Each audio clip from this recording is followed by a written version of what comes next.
बिस्मिल्लाहिर्रहमानिर्रहीम।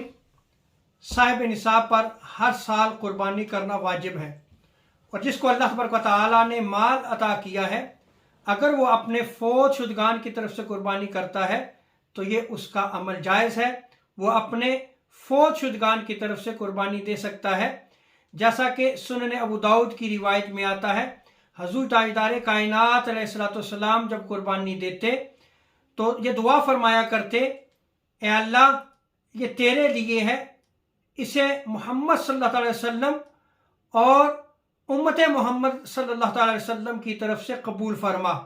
उसके बाद आका अलैहिस्सलाम बिस्मिल्लाह वल्लाहु अकबर पढ़ते और कुर्बानी ज़िबा फरमाते।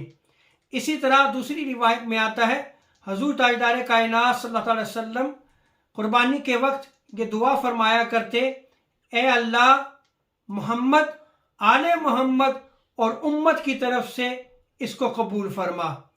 इन रिवायात से साबित हुआ कि हजूर ताजदार कायनात सल्लल्लाहु अलैहि वसल्लम अपनी तरफ से भी कुर्बानी देते, आले मोहम्मद की तरफ से भी कुर्बानी देते, और उम्मत मोहम्मदिया सल्लल्लाहु अलैहि वसल्लम की तरफ से भी कुर्बानी देते। और जब आपने उम्मत की तरफ से कुर्बानी दी तो ये जिंदा और अमवात दोनों को शामिल है।